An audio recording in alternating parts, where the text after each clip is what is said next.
Thank you for joining me for this video, which is one of a series of videos in which I tell you the rules of CliMAX.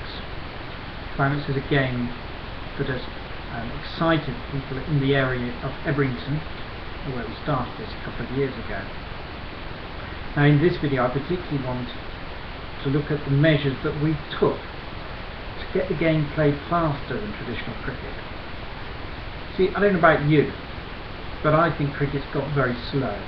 We seem to have plenty of breaks for batsmen to change their gloves, to take a drink, for the fielding team to have tactical talks, and bowlers to do their shoelaces up.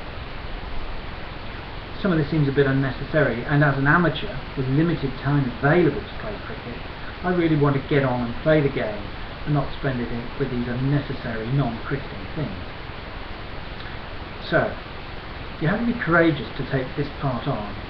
And we have deemed that these rules are optional in CliMAX, so you would be able to play the game using just the essential rules. And for that I refer to the video on CliMAX Essentials. But if you've got the courage, try this out.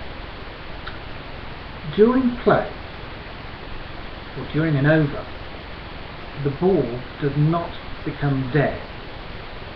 Well, there are a few exceptions. Some of these will be obvious. Let me go through the exceptions. One would be that a batsman is out.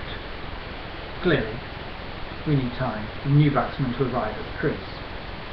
Now, to speed play it when he gets to the crease, we've marked a line for middle, off and leg stumps. So he doesn't need to take a guard as such, it's already there on the pitch for him. The umpire, as soon as the batsman arrives, returns the ball to the bowler and the ball is then in play. Clearly, if there is a serious injury to a batsman or to a fielder, the umpire may deem that it would be appropriate to call it a dead ball and attend to that player. That's only natural and right. If the ball crosses the boundary, then it is deemed dead.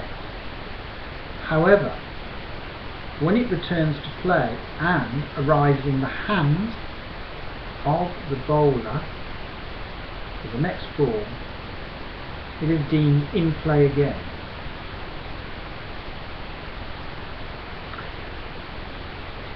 As in cricket, the start of play is determined by the umpire. So in play, and this will happen at the beginning of each over, and at the end of the over he will call over. There's nothing new there.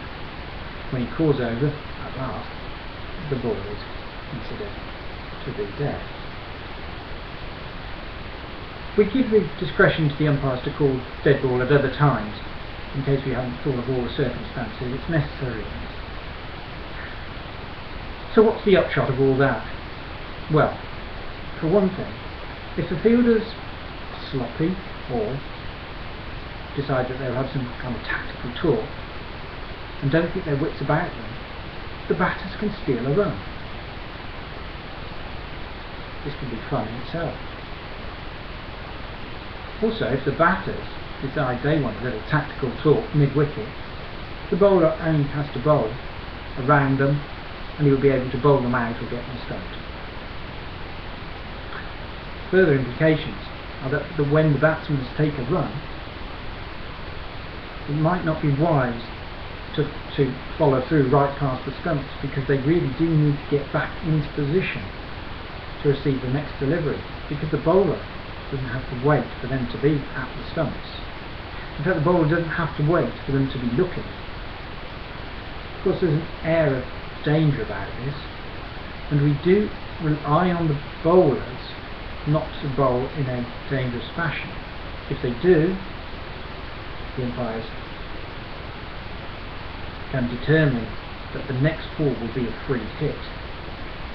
Well, by this I mean if the bowler bowls at the batsman's body, particularly without bouncing or a short pitch delivery, whilst the batsman was not actually looking. It is considered fair play for the bowler to aim his delivery at the stumps.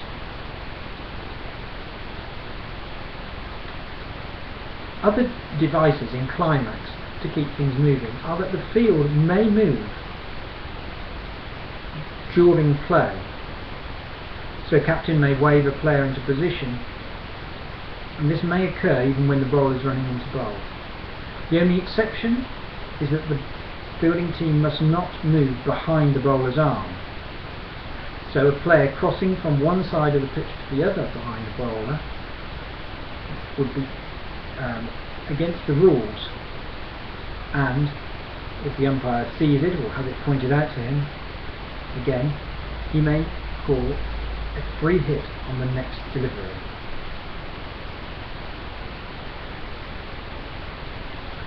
There are no restrictions in CliMAX to where fielders may stand, and this makes it easier on captains. Now, because we thought that a fielder would be posted near the bowler's stumps in order to stop batters stealing a single in these situations, we created a box.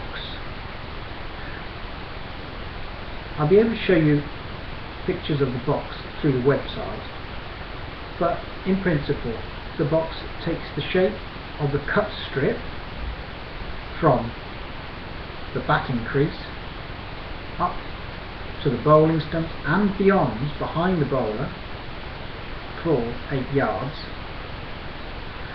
and in that box nobody from the fielding team can effect a run out.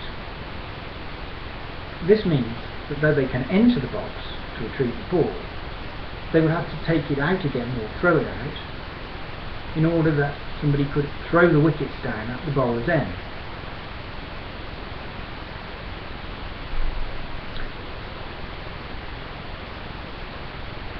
Thus, there can only be direct hits causing run-outs at the bowler's end, whereas at the wicket-keeper's end the stumps may be broken by a fielder or the wicket-keeper who has the ball in their hands at the time.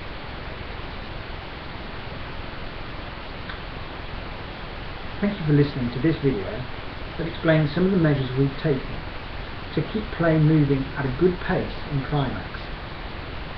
What we've achieved with this is that classic CliMAX, 100 balls each innings with a timeout as well, takes us something like 2 hours to get through.